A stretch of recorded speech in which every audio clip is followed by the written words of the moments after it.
പുതിയൊരു വീഡിയോയിലേക്ക് സ്വാഗതം. നമുക്ക് ഇന്നാണെങ്കിൽ 4 മണിക്ക് ഉണ്ടാക്കാനായിട്ട് പലഹാരം ഉണ്ടാക്കാം. അപ്പോൾ ഇത് ഉണ്ടാക്കാൻ മെയിൻ കാരണം എന്നോട് എൻ്റെ ഒരു കുഞ്ഞു സബ്സ്ക്രൈബർ പറഞ്ഞു, ആൻറ്റി ഒരു 4 മണിക്ക് ഉണ്ടാക്കാൻ ഒരു പലഹാരം കാണിച്ചാലോ. അപ്പോൾ ആ കുട്ടിക്ക് വേണ്ടിയാണ് ഞാനാണെങ്കിൽ ഈ പലഹാരം ഉണ്ടാക്കുന്നത്. മോളെ അത് കണ്ടുപഠിച്ചോണേ. നമ്മൾ ഇന്ന് ഉണ്ടാക്കുന്നത് അരി ബോണ്ട.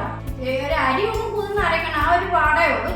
അപ്പോൾ അത് നമുക്കാണെങ്കിൽ എങ്ങനെയാണ് ചെയ്യുന്നത് നോക്കാം. അപ്പോൾ നമ്മളൊരു എത്ര അരി, കുഞ്ഞു ഗ്ലാസ്സോ അല്ലെങ്കിൽ നിങ്ങൾക്ക് എത്ര അളവ് വേണം അതനുസരിച്ച് അരി എടുക്കുമോ. അപ്പോൾ ഞാനാണെങ്കിൽ ഒരു ചെറിയൊരു ഗ്ലാസ്, ഒരു ഗ്ലാസ് അരി 3 മണിക്കൂർ കുതിർത്തിട്ട് നല്ല പേസ്റ്റ്, അധികം വെള്ളമാക്കാതെ വേണ്ട, നല്ല പേസ്റ്റ് പോലെ അരച്ചെടുത്തിട്ടുണ്ട്. കണ്ടോ, ഒത്തിരി വെള്ളമാക്കല്ലേ, വേണ്ട, അധികം വെള്ളമാക്കാതെ ഇങ്ങനെ അരച്ചെടുക്കും. പിന്നെ 2 ചെറിയ കിഴങ്ങ്. അപ്പോൾ നമ്മൾ അരി എടുക്കുന്നതിൻ്റെ അളവനുസരിച്ച് വേണം കിഴങ്ങ് 2 3 ആക്കാം. അപ്പോൾ നമ്മൾ ഈ 2 കിഴങ്ങ് പുഴുങ്ങി നമ്മളിത് ആ അരി അരച്ച ആ ജാറിൽ തന്നെ നമ്മൾ അരച്ച് വെച്ചേക്കും. 2 കിഴങ്ങ്, ഇത് പുഴുങ്ങിയ കിഴങ്ങ് അരച്ച് വെച്ചു.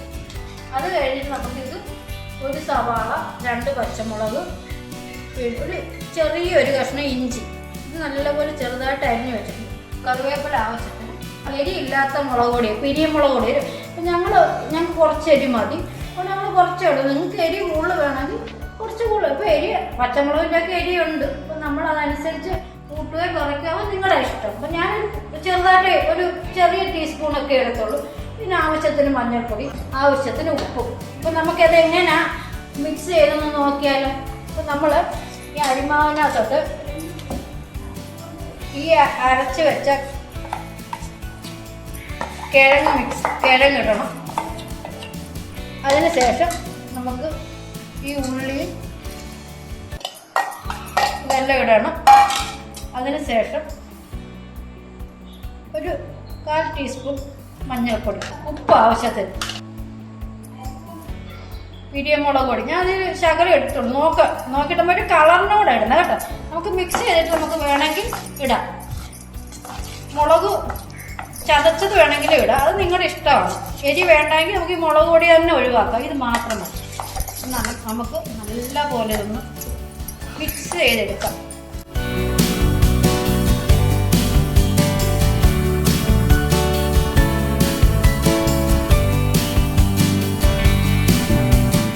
കറിവേപ്പിലോട്ട് നമുക്കൊന്ന് ഇട്ടിട്ടൊന്ന് മിക്സ് ചെയ്യാം.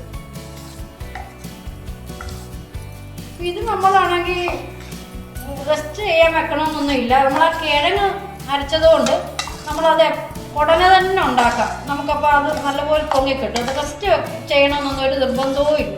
നമുക്ക് ഉടനെ തന്നെ ഇത് മിക്സ് ചെയ്തിട്ട് നമുക്ക് എണ്ണയ്ക്കകത്തിട്ട് പൊരിച്ചെടുക്കാം. നമ്മളെല്ലാം മിക്സ് ചെയ്തിട്ടുണ്ട്. വെളിച്ചെണ്ണ ചൂടായിട്ടുണ്ട്. അപ്പോൾ നമുക്ക് കൈ കൊണ്ട് കോരി ഒഴിക്കാം. സ്പൂണും കൊണ്ട് ചെറിയ സ്പൂണും നമുക്കിങ്ങനെ ചെറിയ ഇതായിട്ട് കോരി ഒഴിക്കാം.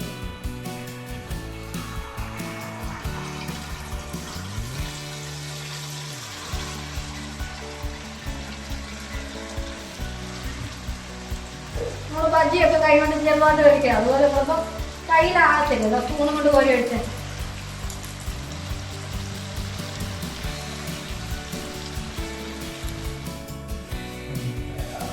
അപ്പോൾ നമ്മൾ അരി ബോണ്ട നമുക്കാണെങ്കിൽ ഒരു സൈഡ് ഏകദേശം മൂത്ത് വന്നിട്ട് അപ്പോൾ നമ്മൾ ചെറിയൊരു കമ്പിയും കൊണ്ട് നമ്മളിത് തിരിച്ചിടണം.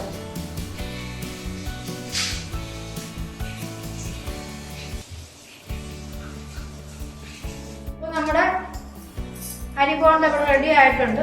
ഒരു സൈഡും 2 സൈഡും മൂത്തിട്ടുണ്ട്.